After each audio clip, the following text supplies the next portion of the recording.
que hayamos pasado por situaciones difíciles en nuestra niñez o en nuestra adolescencia y esa sensación quizás de que Dios no estuvo o que Dios permitió pasar por esas situaciones dolorosas, no quiere decir que Dios no tenga un propósito en nuestras vidas.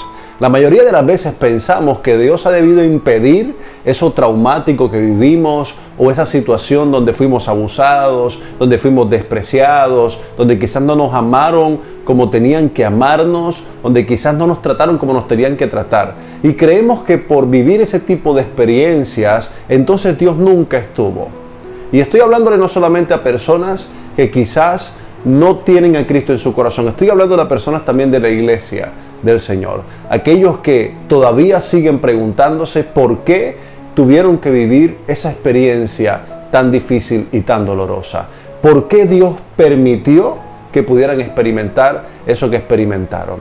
Nadie puede quizás criticarte por pensar así, pero yo creo que si no tratas este tema con Dios profundamente en la intimidad, y Dios te puede revelar que aún a pesar de lo que viviste, Dios tiene un propósito contigo y te creó para hacer algo muy poderoso, pues entonces nunca vas a poder entender el porqué. Porque sí, hay un porqué. Hay un porqué de todo lo que nos pasa. Particularmente te puedo decir que Dios me mostró que muy a pesar de que lo que viví fue difícil, traumático y doloroso, Dios siempre estuvo. Y que quizás la ausencia de Dios en el corazón de mis padres y en mí en ese momento fue lo que provocó precisamente que se desencadenaran tipo de episodios difíciles y dolorosos. Y yo quiero que tú puedas entender también de que si Dios no estaba, por ejemplo, en el corazón de tus padres, si Dios no estaba desde tu niñez, pues muy seguramente esas personas tomaron decisiones para poder hacerte daño. Y a pesar de eso, Dios siempre estuvo allí cuidándote y te protegió, aunque tú no lo creas.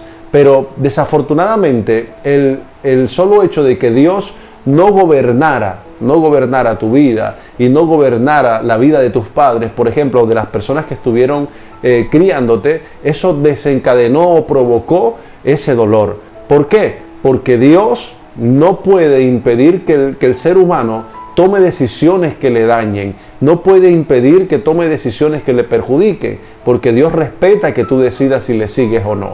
Y el resultado de no seguirle a Dios precisamente desencadena dolor, frustración, decepción y muchas cosas que quizás has vivido y que hoy no entiendes el por qué las viviste. En el libro de Isaías, capítulo 49, verso número 1 dice: escúchenme todos ustedes de tierra lejana, presten atención ustedes que están muy lejos. El Señor me llamó desde antes que naciera, desde el seno de mi madre me llamó por mi nombre. Fíjate que aquí hay un propósito. La palabra enseña un propósito. Dios te creó, Dios te formó para algo especial. Pero hay alguien que nunca deja de trabajar y es el enemigo. El enemigo quiere intervenir entre el propósito de Dios y precisamente el que Él pueda impedir que ese propósito se cumpla. Así que entiende algo, Dios siempre va a querer que tú entregues tu vida realmente a Él y que entiendas que muy a pesar de lo que has vivido, por muy doloroso que sea, Dios siempre estuvo y Dios siempre estará. El Señor te bendiga grandemente.